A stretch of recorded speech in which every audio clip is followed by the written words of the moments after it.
Hello. Hey Corey, how are you? Good, thank you. How are you? Good, good. You have a good New Year, mate? Yeah, not too bad. Not too bad. Nothing eventful. I kind of worked over the break. So Oh yeah, yeah. yeah. That's the pitfall. I don't know, being a solo pro, like of owning your own business, right? It's when you got nothing else to do, you just tend to turn to work. Yeah. Yeah, yeah. I Yeah. get that. It was kind of I didn't need to do it. It was just something I wanted to do, and so I did it. Yeah, and that's the thing, right? Yeah, yeah. There's always something to do. Hey, Damien. Yeah, there's just always something to do, and you'll always Yeah. find something to do, right? Yep. Yeah, and that's where that those boundaries and that creating that balance becomes quite important. Otherwise, just get all Mm, consumed, which we all mm. know about. Oh yes. Yeah. We'll just give it a couple more minutes, and then we'll launch into it. Cool. Have you got many people coming along? Yeah, there's about 30 or so registered, but some of them have contacted me saying that they can't make it, but they wanted to register so they can get the recording, Yeah, right. which is cool. So that's all good. Hmm. Kia ora. Sorry, I was just had a mouthful of food. No, that's all right. It's good time of day, isn't it? I'm going to wait till you've got another mouthful, Damien, and I'm going to ask you a question. Okay. It always seems to be the way it works. Someone asks you a question just as you take that bite.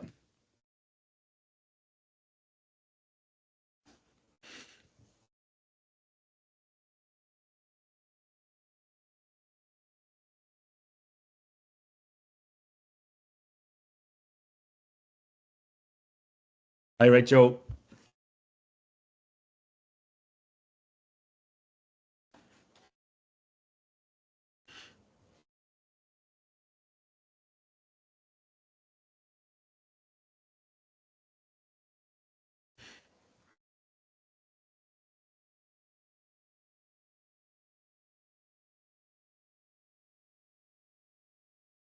Kia ora, Ange.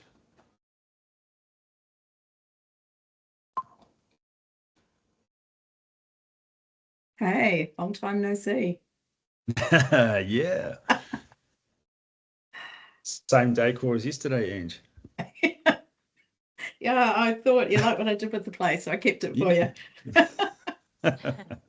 Yeah, I love your background. It feels like you've already got this business thing sorted with that background. Oh, No. entirely. I'm completely zen and inspirational, and yeah, that good. She's got it all under control. She's just here for moral Entirely. support. Entirely. My moral support.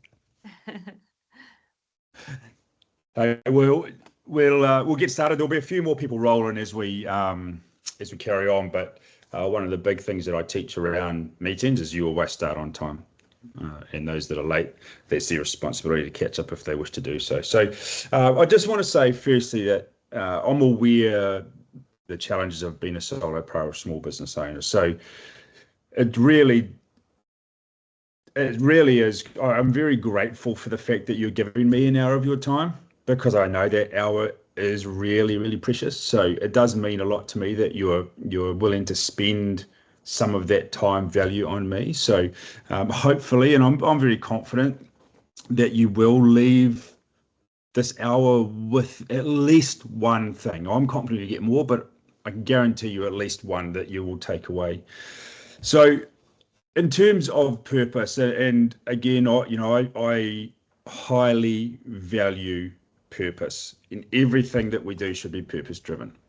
So what is our purpose? Yeah, I love technology, but just want to make sure that you can see this slide. So just give me a thumbs up if you can all see this slide, and then we'll be all good to go. No, it says I'm sharing a window, but you can't see that. You just said click Just to say click exit to full exit screen. full screen, yeah. And so not the actual what you're showing. I know you're trying to show something in Canva, but we can't see what it is. Okay, let's have another crack at that. Stop sharing.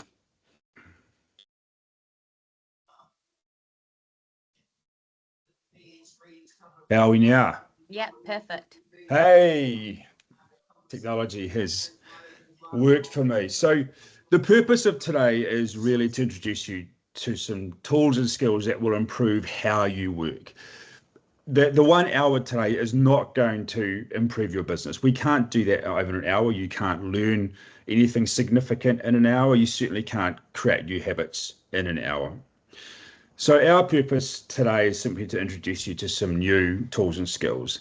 The key message I do want to get across is that performance challenges are generally habit and structure challenges. They're not motivation problems. And we'll talk a little more about that when we discuss procrastination later on.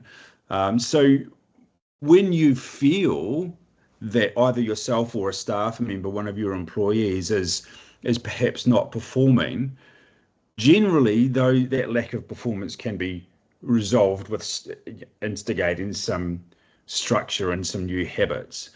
Again, by the end of this hour, I'm hopeful and I'm confident that you will leave with at least some knowledge of how you can implement some new habits and create some structure for yourself. So before we get into it, I want to do a wee game because it's good to start anything like this off with a little bit of interaction. So we're going to do a bit of a quiz.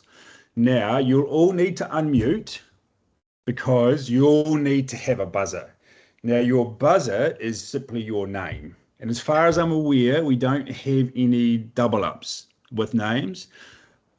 But because everybody's going to be competing, the loudest name I hear will be the one that gets the opportunity to answer the question. So here we go. How often do we check our emails? Now these are all averages. These are all well-researched numbers. Okay, so how often do we check our emails? Anyone want to have a guess? Rachel, go Rachel. 8 times a day. Oh, no.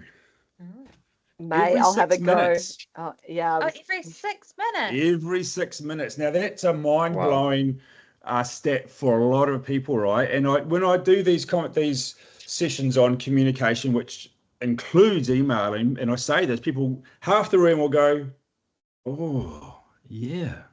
The other half will go, nah, that's bullshit. And then I'll go into we'll have a conversation about why. And I won't waste our time doing that today.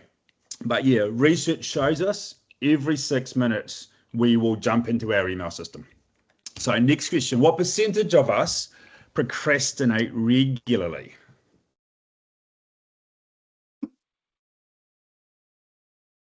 Come on. Have a stab. David. Go. What's your answer, David? 90%. Well, you're close, actually. It's 82%. 82% procrastinate regularly. And again, we're going to talk about that later on in the session.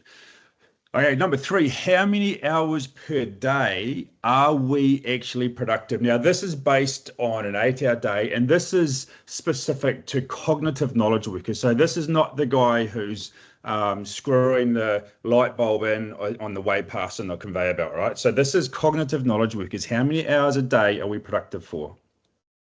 Rachel. I reckon it. Go, Rachel. 3. Yes.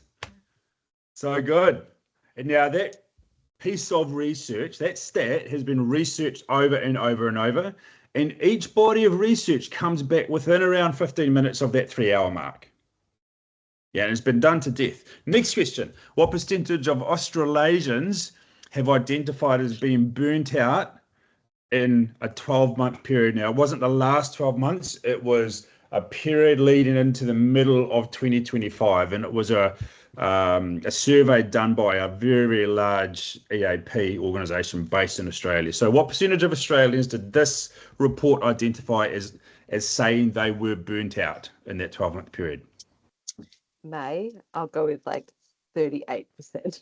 Oh, a little bit low, believe it or not. Oh. And this is a really sad statistic. 49%. of Australasians in a very recent 12-month period have identified that they are burnt out. And that's a really sad statistic because it is so avoidable. Right, but we don't know what we don't know. Next, if we increase our productivity by 1 hour per day, so from 3 to 4, how much extra annual productivity will that provide us? Excuse me. You want to stab in dark? It's in weeks. I can see some brains ticking over trying to do maths here. 4 weeks? 6 Close, weeks? close. 6.5. Yeah. Based on a 40-hour week. So, and I talk a lot about, we will never ever get to 100% productivity, and we shouldn't aim for that because that's robotic, like, right? And cognitive knowledge work like we do, 8 hours a day is just unrealistic. But 4 hours a day is very, very achievable. All right, and if we can do that, that gives us 6.5 weeks per year of extra productive time. We haven't added a day on. We're not now working 9 hours a day. We're still doing that 8, but we've just created an extra hour for ourselves. Now that you might go, well, yeah, but that hour gets sucked up. It's kind of like, when you stop smoking or stop drinking or stop vaping, that I never see that money. And you're right, we don't, because we're not deliberate about what we do with that money that we have put somewhere else, right? And it's the same with time. So last one, how many hours per week do we spend on meetings? Now, this is, again, 40-hour week. This is attending and preparing for. So it's not just attending and preparing for meetings.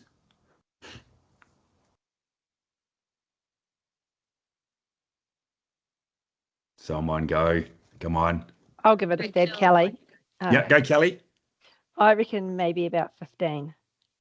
Yeah, you're close. Yeah, it's actually 10. And remember, these are averages, right? So, and it does depend on what type of work you do. Some, like if you're in insurance, for example, you're probably spending lots of time meeting clients. So this is more referring to team meetings, meetings with perhaps a supervisor or a manager, that kind of thing, not client meetings. So a quarter of our time, 25% of our time is spent in meetings. And then there's research that shows that the majority of us, I think it's 74% of us, think those are a bloody waste of time. We're not going to discuss meetings today, but it's really good to see some real hard data around these things. So there's lots here that we can change with just a few habits and a few skills. I'm going to try and identify some of those for you today. So the 4 topics we are going to discuss will have an impact on what our normal day looks like.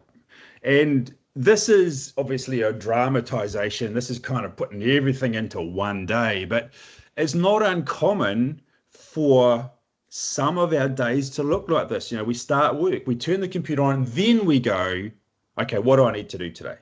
What is my priority today? What is the thing that is due today or tomorrow that I need to smash out? We might check our emails. Then we'll get started. We might get started on that topic. We have an interruption, whether it's the phone goes, a colleague interrupts us, we get distracted by Ange, the cat, walking across our keyboard. All of these things can happen. Then we'll go back to our task, and then we'll get bored, so we'll check our emails. We might have some lunch. We come back in the afternoon. We're sitting beside the window. It's piping hot, so we start to procrastinate because we can't direct our cognitive energy, whatever energy is left, to this particular task. And then we go home and we're either just completely flat and we're completely spent, or we go, I've still got to do this. Or if we work from home, we have dinner and then we go, I'll just get my laptop out and I'll sit at the table or the kitchen table and I'll just bash this out. Now, that's not an uncommon day. Can any of you identify with either that day or specific parts of that day? Just raise your hand if you can. We're all here for the same reason, right? Of course. Yeah. Yeah, so these issues are pretty common. And one of the big things that I talk about is that we're never ever taught how to resolve these things.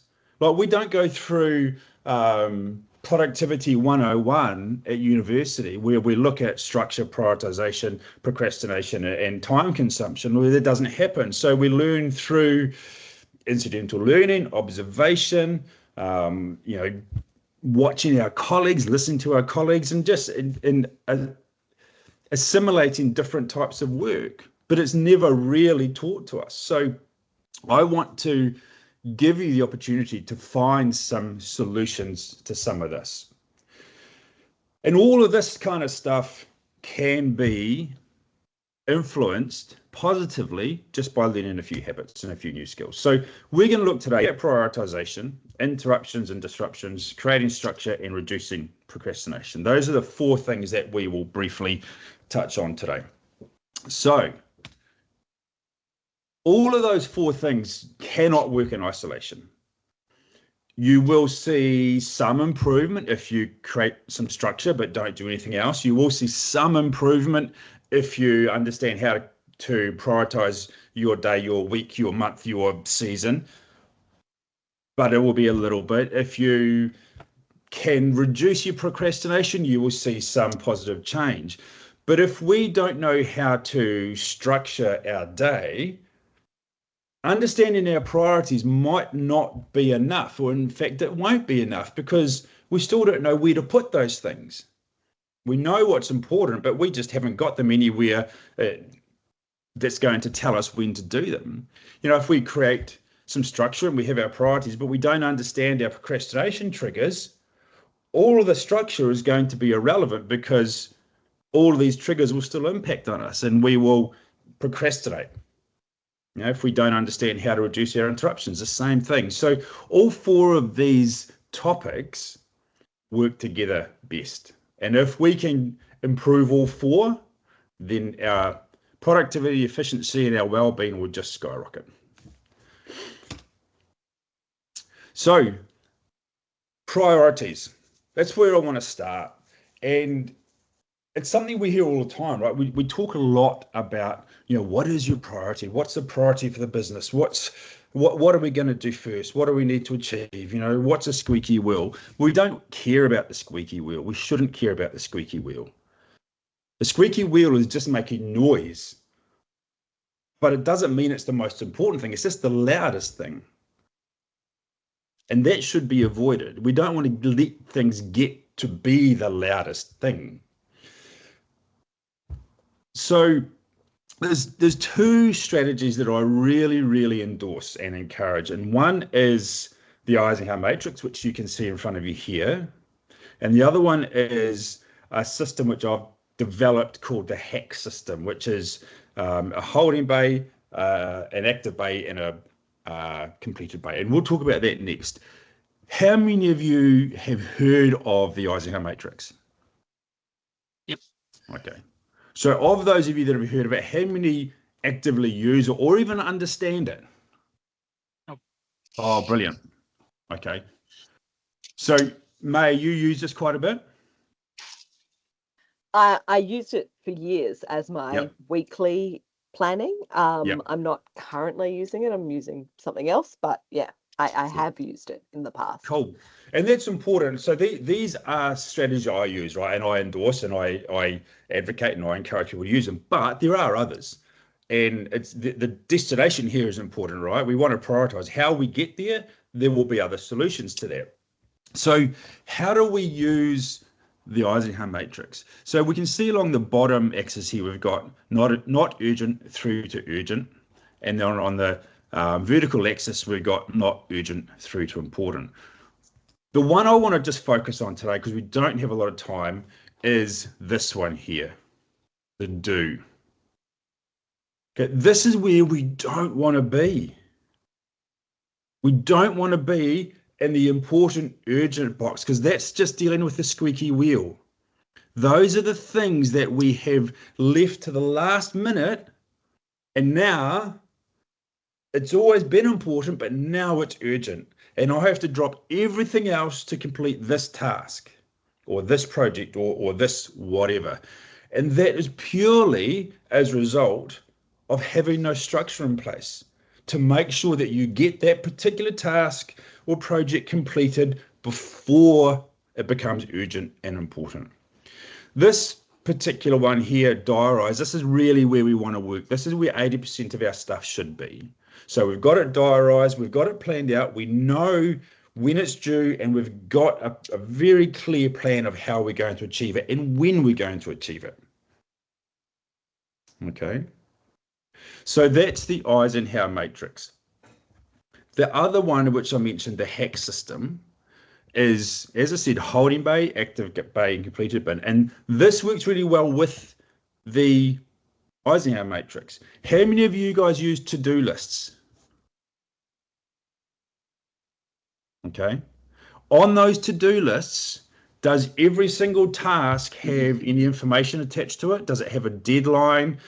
Does it have any kind of data that you need? Or is it a list on a piece of paper that you can cross off stuff? Because there's a difference, right? Some people have quite detailed to-do lists. Others have a piece of paper beside them and they just write tasks down. So this is where this system can be fantastic. All right, so it's kind of like a to-do list on steroids. What happens is we set up, and there's multiple ways that we can set this up, and I use Trello, and I have a Trello template, which I'm happy to share with you guys after this. There'll be a whole bunch of other stuff I'll be sharing with you that you can use. And what we do is all of our tasks, so our holding bay is our to-do list. Everything goes in there. Everything that's going to take more than 5 minutes. Because if it takes less than 5 minutes, let's just do it. Get it out of the way. Get it done. If it's going to take more than 5 minutes, we're going to chuck it in here. But in here, we want a specific set of information. We want to know when it's due, even if it's self-imposed deadline. All right, there's got to have a due date, because if we don't give something a due date, we just keep pushing it out because it's not important until it becomes important. So it's got to have a deadline, and we want to get in here as much information for each of those tasks as possible. And we'll talk about why that's important in a minute. All right, so I've got a whole template set up for this, and there's a whole session that we do on how to use this hack system. So holding bay holds everything for us. Now then, this is where we use the Eisenhower matrix as well. So we identify those tasks, might be 4, 6, 7, I don't know, you have kids, teenage kids, whole 6, 7 thing. Oh, I love doing that because my daughter just shakes her head. 11 years old shakes her head. Oh, Dad. So I love doing that. So you identify what the genuine priorities are. What are the things that need to be done first? And then we drag them into our active bay. And if we think about that, because we could have 20, 30, 40 items in this holding bay, right? There's a lot, we've all got a lot going on, and that's okay. But if we focus on those 20, 30, 40 items, that can generate significant overwhelm. And we don't need to focus on all of those, because not all of them need to be done now or even next week. So we identify the ones that we need to work on first, we bring them through to our active bay. And this is where we focus our attention. And focusing on 4, 6, 8 tasks is so much better than having to focus on the whole 20 or 30. Right, from our active bay, that's when we move them through to our calendar. That's where we create the structure. Okay, and there's some rules around this, like we want to check all the time because priorities change, don't they? You know, I've got a priority today that's due next Friday, but then on Monday something might come in that's due on Thursday. So I have to rejig those. So I have to keep an eye on this all the time. Our completed bin is one of the most powerful bins in this system. And I'll tell you why. The reason this is so powerful is because it gives us validation. And if we are a solo pro, if we're a small business operator, even if I'm doing this, I'm part of a big organization, but I'm doing this for my own benefit. On a Friday, I've had a shit Friday, I've had a shit Thursday, Friday, whatever. I feel like I've got nothing done. I feel like I've just been under the pump and not achieved anything. Jump in here. Jump into your completed bay. Look at the dates, look at the tasks. It can be a great source of validation when you're feeling a little bit down, a little bit lacking enthusiasm, a little bit unfulfilled, because this is data, clear documented data of what you have done, and there will be stuff in there. And that can make you just feel really good for about half an hour or so and get you on to the next thing, right?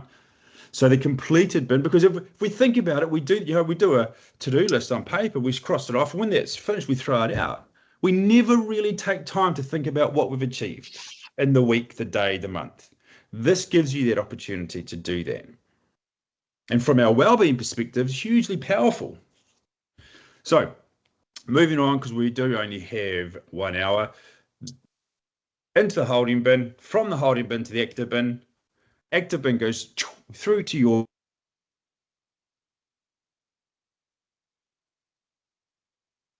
lot more to it, but that gives you a little bit of an understanding of how the system is used, how the strategy is used.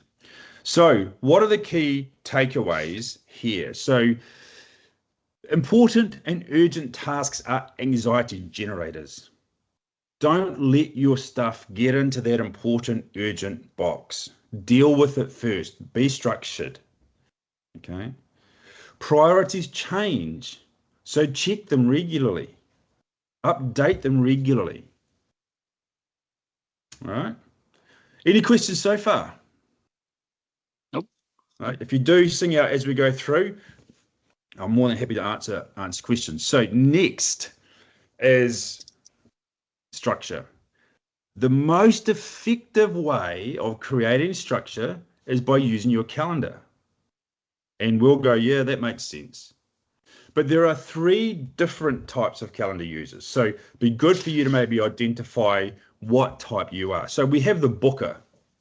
Now the booker uses their calendar just to put in appointments and meetings. Doctor's appointments, and I've got a meeting with the boss, so I'm going to put those in my calendar. And I think I'm doing really well. I'm using my calendar really well. Then we have number 2, who is the time blocker.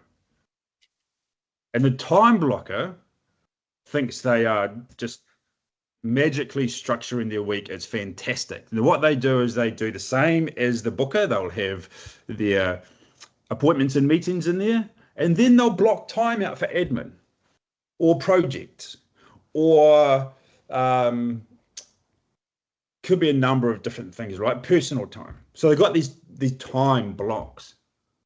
What are they doing in those time blocks? How do they know what task they're going to be doing at that particular time? Or do they get in there and go, projects? What project was I working on today? You know? So the 3rd level is a task scheduler.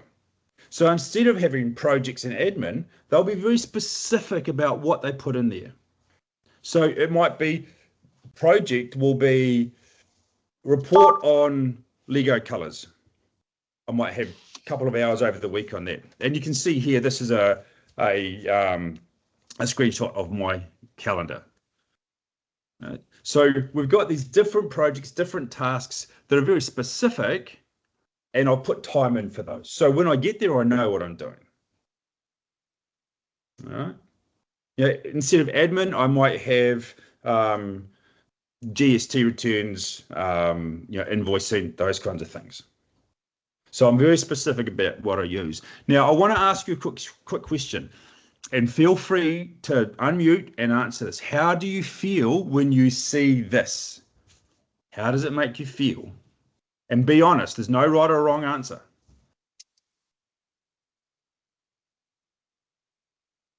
I like it. I think it makes me feel like I've got my shit together. Yep. Cool. Yeah, I do Anybody something else? similar to this. So I like it too. I know it gives my husband absolute conniptions if he catches a glimpse of my calendar. He wants to have a mental breakdown. Yeah. Yeah. Anybody else? Is there anybody that finds this really confronting and really difficult and challenging and anxiety generating? Yep. Yep. Yeah, Who's I that? fall into that camp. Yep. Stressful, no time for a wool gathering, the thinking in between, the space. Yeah, that stresses me out. Yeah. And that's when people use their calendar, they fall into two camps. One camp loves this because it gives them direction. The other camp hates it because it's an anxiety driver. And what if something else comes up? Where do I do? All those questions are generated. And that's an important thing to consider, because you've got to remember that you control your calendar. Your calendar doesn't control you. And that's where we get into that anxiety, feeling like my calendar is in control. It's not, and it shouldn't be. Because if it is, it means you're not using it well. And like Ange, for you mentioned about thinking time. Put that in. But be deliberate about when that's going to be, because when matters. When we look at this calendar, one of the things that we have to be aware of is that reality happens. Shit happens. I'll have done next week up beautifully. My calendar looks like this for next week. It's amazing. And then my daughter is sick because my wife works out of town. And then my daughter's sick from school on a Wednesday. And I go, shit. But look at all this stuff I've got to do Wednesday. What am I going to do now? And that's where the prioritization meets the structure. If I have got things structured appropriately, whatever's happening on Wednesday isn't due on Wednesday or Thursday. Okay, so I can move stuff around because life happens. So if we look at this, so this here, finalizing this presentation, which was for next Friday. So I'm working on it here and here. Knowing that I'm delivering this next Friday, I need to make sure it's done before Thursday. I don't want to be doing it on Thursday, right? So when you use your calendar, make sure that you are giving yourself plenty of time where possible. Again, reality happens, and sometimes you'll get a job today that's due tomorrow. But if you've done tomorrow well, then you should be able to shift a few things around. All right. So the key takeaways around creating structure are to be intentional and specific about what you put in your calendar and when. Structure without clarity has less value. Structure without clarity and prioritization has far less value. Because you can structure all sorts of things, but if you don't actually know what your top priorities are, that structure can be less relevant. Right? And the third takeaway, you rule your calendar. Do not let your calendar rule you. Okay. Are there any questions about calendar use? Because, and please remember, this is like a drop in the ocean. There's so much more to this, but this is just to give you a little snippet of what you can do. And this will be different for different people. Rachel, go for it.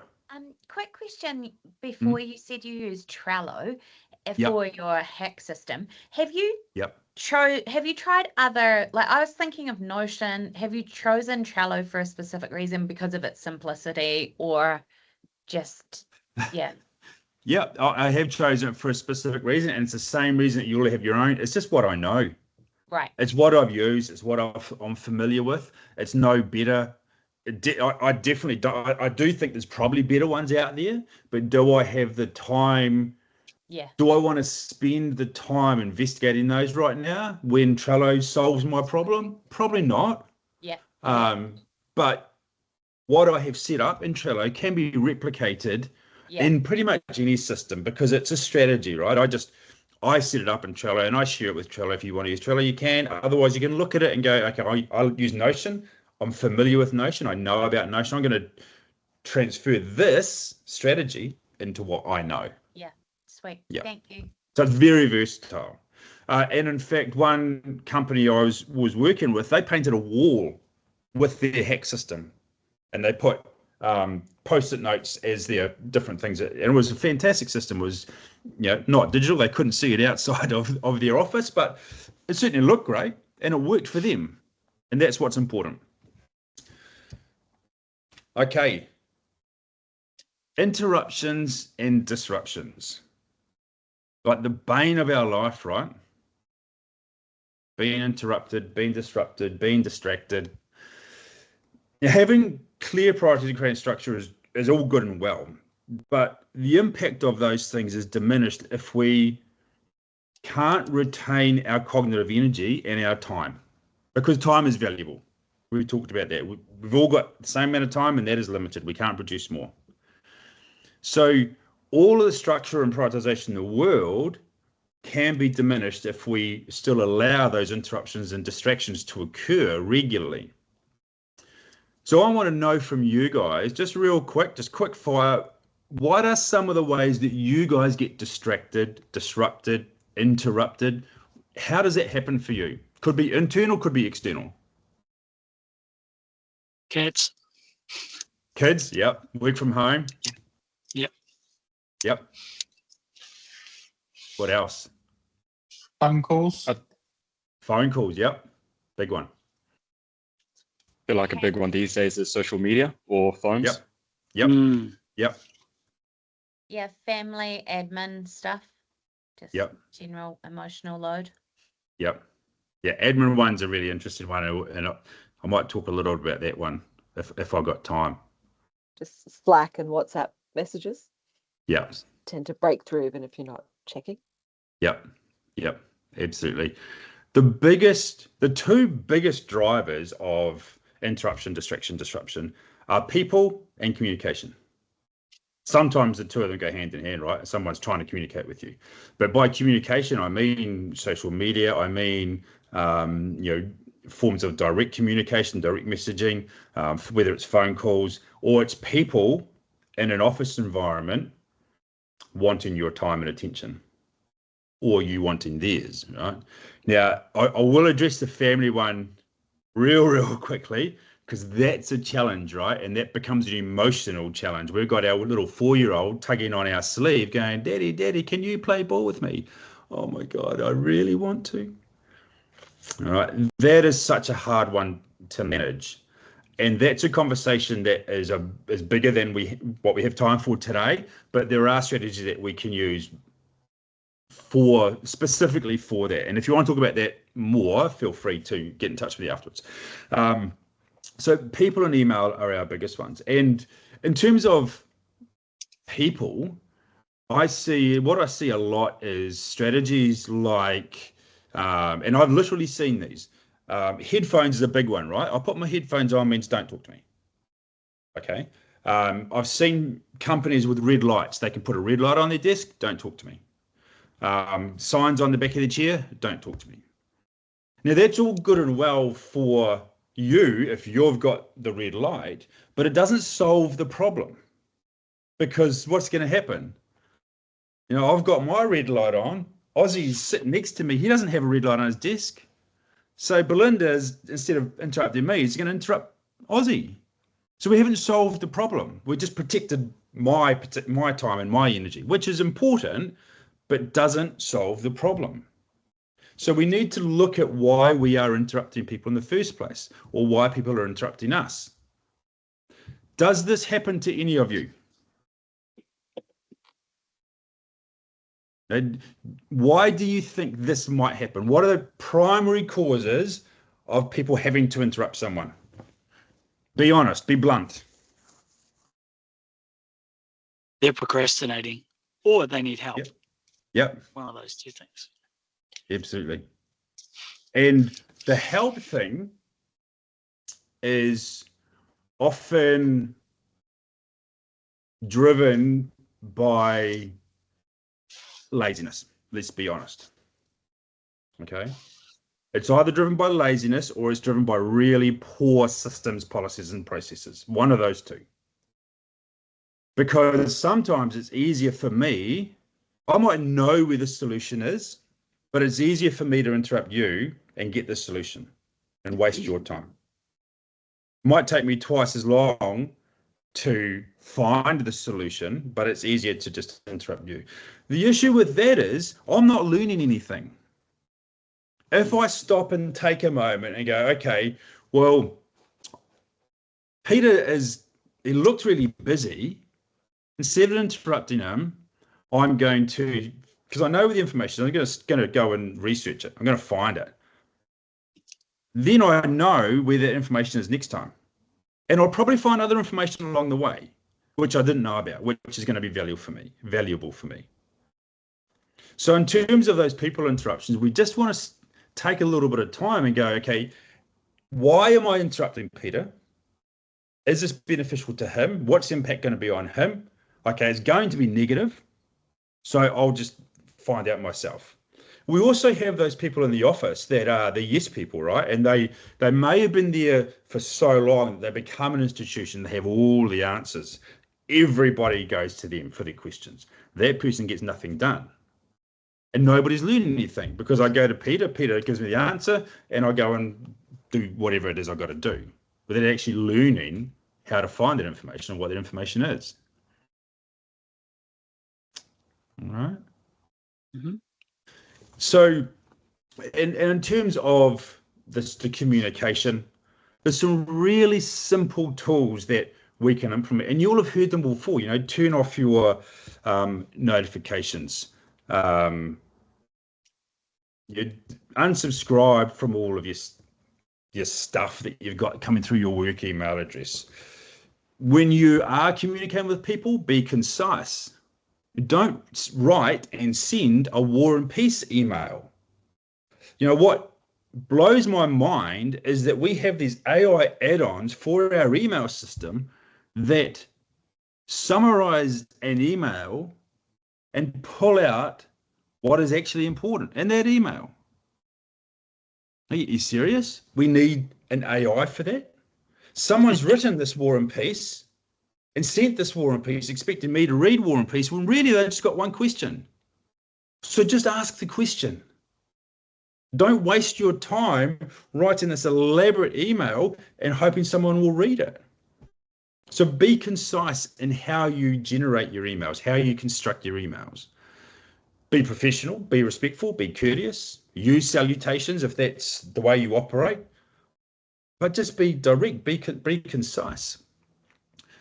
So turn off your notifications. The other big one is check your emails at set times. Don't get caught into that, oh, just jump into my email. Right now, again, you'll have heard these before, I'm sure, but whether you do them or not, there's the challenge, right? With emails too, we often, and it's the same with a phone call, we often think if I don't answer this now, the consequence might be negative. I might lose a customer, I might get a complaint, I might get it escalated to my manager or whatever. Now I'm going to ask you a quick question here. So if you, for example, you set up your email systems or you structure your day, so you're checking your emails at maybe 9 to 9:30, again at 12 till 12:30 or 12:30 to 1, and then again just before you finish at maybe 4:30, 5 o'clock. So you've got these 3 distinct times where you're checking your emails and replying to those that need replying to and managing that inbox, right? And it can be the same for phone calls. We can do the same with phone calls. So are you really, and think carefully, are you really going to lose a client because you haven't replied within 3 hours? Because that's the reality. 9 to 9:30, 9:35, someone emails you, 12:30, you're going to get back to them. Are you really going to lose a client or have a negative consequence for not emailing that person within that 3-hour window? Anybody saying yes, there will be? But we don't, we think pressure, right? Everybody expects me to respond straight away. No, they don't. And you shouldn't create that precedence. So be deliberate about when you use your emails.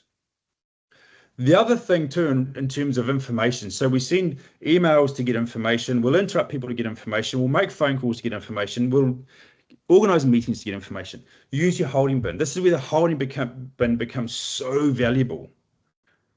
So, for example, May gives me a task. May's my boss, she gives me a task. So I go, okay, thanks, May, that's awesome. I'm just going to sit on this for half an hour. I'm going to have a wee think about it. I'm going to come up with all the things that I can think of right now that I need to do this task. And it won't be everything.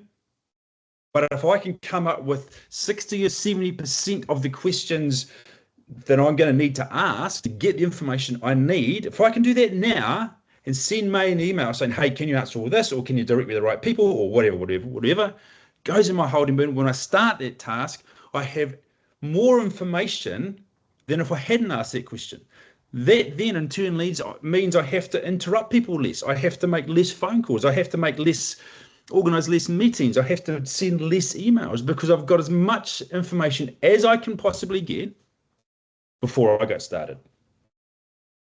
And that takes a little bit of time right at the start, but it means we're not interrupting ourselves or other people and reducing our cognitive battery during the day. So it's another way that holding bin can really be beneficial. So key takeaways for interruptions and disruptions: be deliberate, get as much information as you can, as early as you can, and just stop and think before you send that big email, before you go and interrupt that person, before you organize that meeting. Just stop for 30 seconds and think about the consequences and is there an alternative to interrupting Ozzy when he's clearly deep in work. The consequence of that is significant, of interrupting someone when they're deep into cognitive work. But again, we don't have time to go over that today, unfortunately. The last topic I want to really hit on is procrastination. Before we go there, and this is not me procrastinating, by the way, are there any questions on what we've done, or even any comments on what we've discussed to now? Now, it's been real quick fire. I'm very aware of that. But are there any questions, comments, clarifications that you want to address at the moment? Just sing out. Otherwise, we shall move on. Cool. Okay. Last topic, procrastination. So there are some real common drivers of procrastination. It'd be good to maybe hear from you guys what you think they are. Why do you procrastinate? I guess a question before that is, do you even know when you're procrastinating? Do you know what your drivers of procrastination are? Anybody want to share? Yeah, I For do. me- Yeah, there you go. Yeah. Sorry, you go, Peter, then May. I will often have a preconceived idea of the outcome of said task or duty. It might be a client interaction, and I have this idea of what it's going to look like, and not going to be good. that might have me procrastinating. Or if I've got to do cold calling, God, I hate it, because I expect the worst. So that'll make me procrastinate. Things I just don't want to do. Yeah. But I know I'm procrastinating. Yeah, tasks you dislike, right? No one wants to do shit that they don't like doing. It's like getting Brussels sprouts, right? No one wants to do that. So we eat all the good stuff first. Right. So, May, what were you going to say? I mean, it's a bit similar. It's kind of tasks that feel overwhelming. So sometimes I have to write or revise, long reports, and that can sometimes just feel, so you kind of get yourself busy on other stuff that's a bit more quick and satisfying. Yeah. And that's where the danger of a to-do list can come in, right? And the danger of not being deliberate about when we use our emails, because those are the two big go-tos when we want to procrastinate. Oh, I'll just check my emails. Oh, there's one I can answer. I'll just answer it now. I feel good about myself because I've done something. Or we go, shit, I don't want to cold call Peter. I don't want to cold call him. What's on my to-do list? Cold call. There's 2 or 3 things there that I could, I can whack those off right now. Done. But they have no consequence whatsoever. They don't drive my business forward. They don't make my day far better. They don't improve anything other than that instantaneous, oh, I feel good, I've done something. But really, they're inconsequential, those things that we procrastinate on. And both of you have mentioned some really common factors there. Dislike something. I dislike it, so I'm just not going to do it. And sorry, I can't remember who it was, mentioned admin before as one of those things that, you don't really want to do. Now, I deal with a lot of solo pros around this kind of stuff, right? Sometimes we simply have to reframe those things that we dislike because there's a reason that we do them. There has to be, otherwise we wouldn't do them. Purpose is paramount. Everything you do should be done with purpose. So, Peter, what's the purpose of cold calling? What's your purpose for cold calling? Well, ultimately revenue. There we go. Make money. Right? So the value is high. And yes, I know it hurts because no one likes to be told no 9 times out of 10. But your purpose for cold calling is important. It's a valuable purpose. So you need to reframe that cold calling, your approach to cold calling. If you don't cold call, you don't get clients, you don't have a business. True. Right? So reframing how we think about those things is vital. Now, that's not easy to do, but it can be done, and I can work with you around that. The other one I mentioned, admin. Admin is vital to your business. You must see that as valuable. If you don't, it'll be one of those things that just do it, I'll do it. Oh shit, I've got no money because I forgot to invoice people because I don't like admin. Admin, cold calling carries just as much value for you as the service you deliver. Because without either of those things, you don't have a service or anybody to deliver it to. So the things that we dislike, sometimes we just have to reframe and rethink what those actually mean to us and what their value genuinely is. Now, you also mentioned, May, the size of a task, right? It's overwhelming. Who's heard the phrase eating elephants? How do you eat an elephant? All right. And that's what I really encourage us to do with those big tasks. They are overwhelming. You've got, I don't know, maybe you've got 600 pages of a report you have to read. It sounds like it's familiar to you, is it? Oh, you poor bugger. When we look at that, when we go, oh shit, that report, oh man, there's 600 pages. Wow.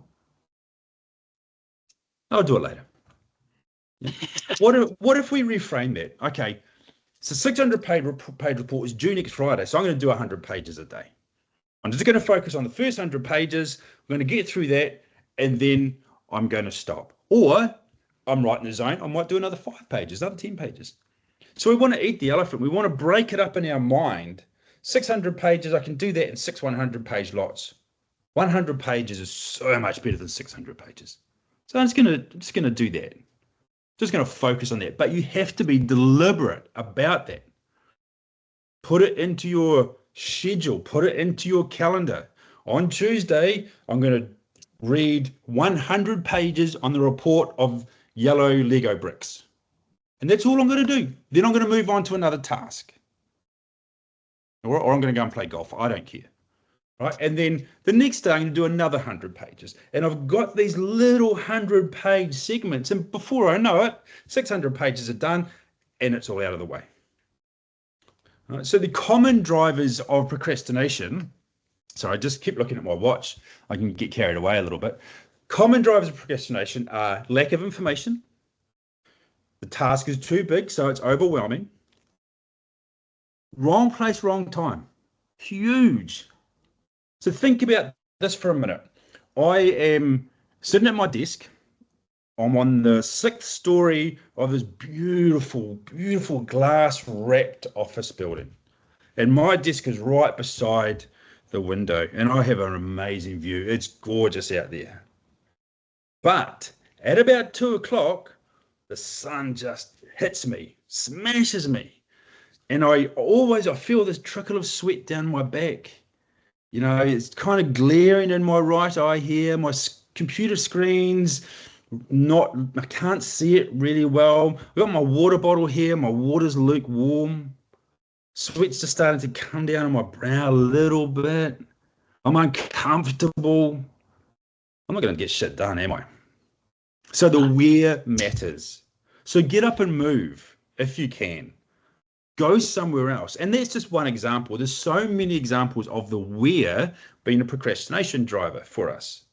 Some people love working in a cafe because it's busy and bustly, lots going on. Others find that really distracting. So don't go there. Go to a library or something. The when is just as important. We have a certain amount of cognitive energy. And this cognitive energy will drain throughout a single day. And again, we can get into more of this. So you want to be really careful about how you use that cognitive energy and what you're doing at certain times of the day. Because if you're trying to do a really, really difficult task, so maybe you're trying to read this 100 pages, but you put it in your diary for maybe 3 o'clock in the afternoon where you know your brain is just, you're going to procrastinate because your brain just can't handle that right now. So you need to put that at a time where you know you're going to be able to think clearly. So the when matters. Lack of purpose. Purpose drives engagement. Greater purpose, greater engagement. Give yourself a purpose. Why are you doing this particular thing? We talked about that with cold calling. What is my purpose for cold calling? I want to identify that. I want to be deliberate and specific about that so I can hold on to that. Shit, I got cold calling tomorrow. Oh, I hate cold calling. Oh, hang on. But if I do that, I might get 4 clients out of that. So there's some value there. So I'm going to reframe my attitude towards cold calling. All right. And we just like the task, which is the same thing as what we just talked about. So identification of our procrastination triggers is key. If we can identify them, we can put some strategies in place to reduce or remove them, right? And I remember when I had my last business, and it took me a long time to figure this out, right? Like my desk was a pigsty. It was just a pigsty all the time. And I soon figured out that the reason I left it a pigsty was because when I procrastinated, something big came across my desk. See, this is before I learned all this amazing stuff, right? Something came across my desk. I go, oh, shit, I don't want to do that. But look how messy my desk is. Yeah, mate, you know where this is going, eh? I can see that smirk on your face. I'm just going to tidy my desk. So I don't have to worry. I'm not going to do this because my desk is really messy. I need to tidy that. So when I figured that out, I made myself a target that at the end of every day, my desk had to be tidy. Now, it didn't mean I stopped procrastinating. I probably found other ways, but it meant that particular trigger was removed for me. So identify those triggers and as much as possible, remove those triggers. So lack of info, use your holding bin. Get as much info as you can before you get started. All right? Task is too big, eat the elephant. Break it down to smaller tasks. Wrong place, wrong time. Understand yourself and create for yourself as much as possible some flexibility about where and when. Lack of purpose, just gain some clarity around why you're doing those things that you're doing. All right? And reframe your mindset, which comes alongside that that purpose. All right? So some real quick strategies that you can implement, and it looks like some of you might be taking notes. So I'm going to send you all this video as well afterwards. Some really quick strategies that you can implement pretty much straight away. Check your environment. Remove those things that you find distracting or that are going to generate some procrastination for you. Be deliberate about your emails, your phone calls, your meetings. Make sure that there's a good reason for each of those as a purpose. Create an accountability partner. Fantastic. Now, I'm going to get this thing done by this time. Otherwise, dinner's on me, Aussie. Whatever. you know. Consider is what's more important, the journey or the destination? Because sometimes we focus on the wrong thing. We focus on, so, you know, cold calling. The journey is making the cold calls. The destination is getting clients. So don't focus on the journey. Focus on the destination. And sometimes it'll be the other way around. The destination is shit, but the journey is amazing. So focus on the journey. Pick what's going to work for you for that particular task. Okay. So in terms of key takeaways for procrastination, procrastination is not laziness. Please understand that if you're a procrastinator, it is not because you're lazy. It is because you perhaps lack a few skills, which are, I was going to say easily, they're not easily, which you can learn.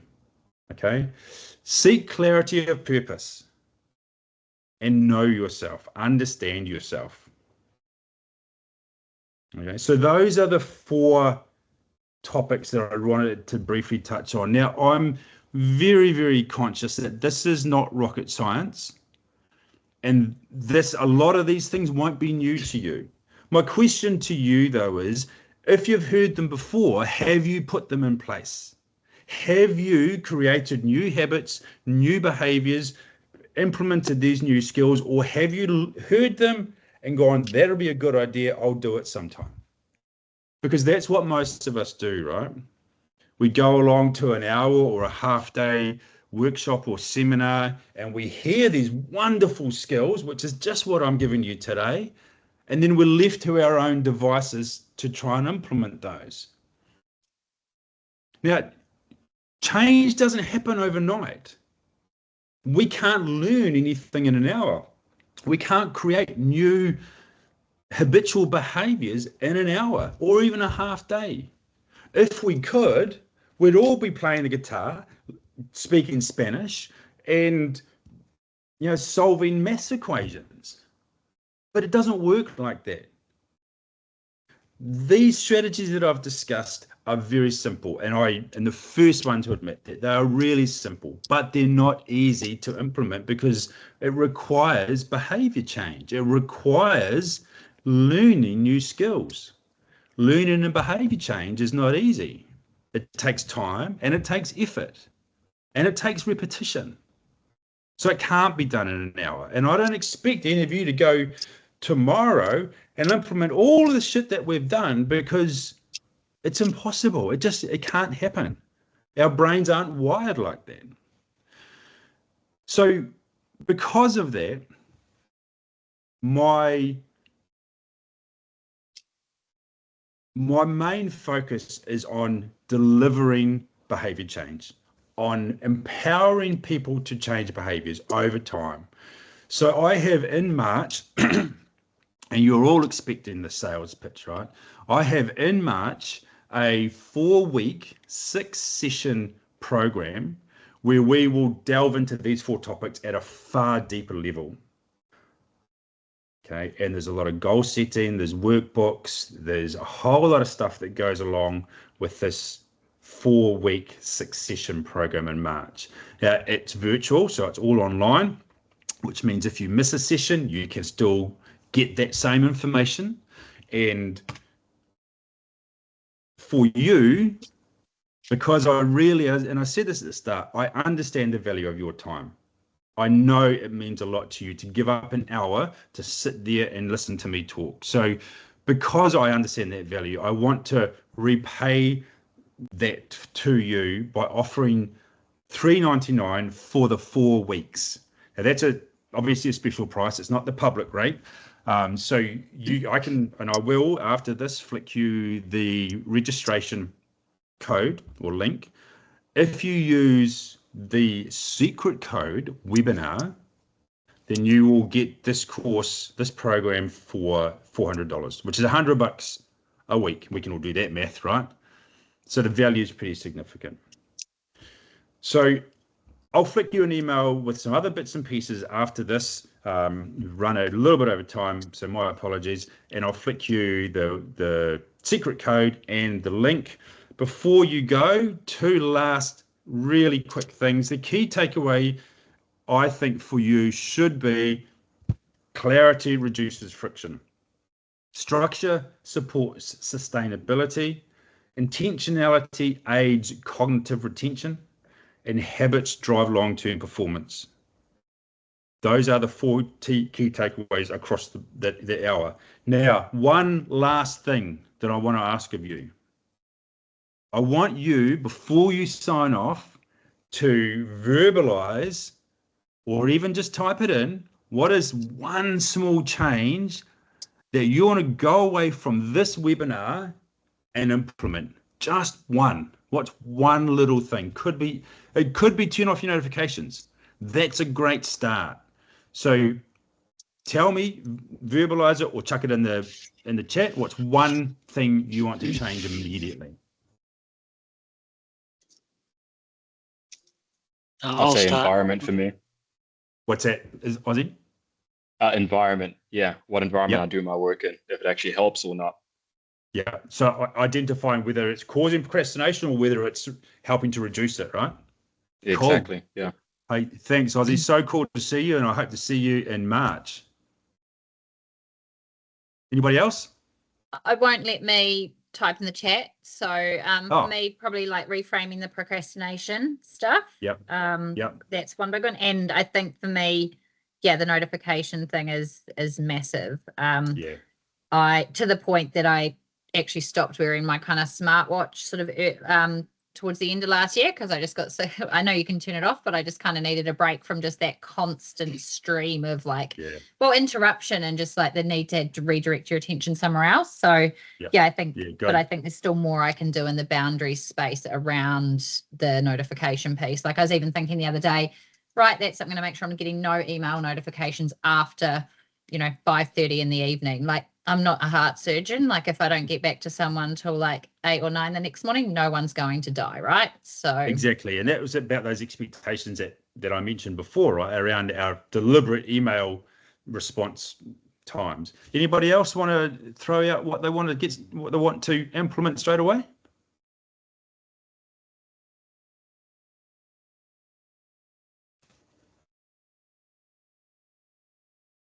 No? Peter here. Peter will just let you know that he needs to sit himself in the office with the door closed, avoiding all the distractions outside, and make some bloody cold calls. Yeah. And reframe that cold calling, Peter. Consider what the value for that cold calling for you is, right? Because it's huge. Anyone else? It's massive. Awesome. Hey, I'll let you all go. So I will, as I said, I will flick you an email this afternoon. It's been an absolute pleasure, and I really genuinely thank you for, as I said a couple of times, for deciding to spend an hour of your precious time with me. Hopefully, I'll see a lot of you in March, where we dig a lot deeper into this stuff. If anybody does have some questions they want to ask, I'm going to stay on for a little bit, and you're more than welcome to stay here and just ask a question or two or seek some clarification. Otherwise, thanks so much, and lovely to see you all. Thanks, Craig. Okay. thanks.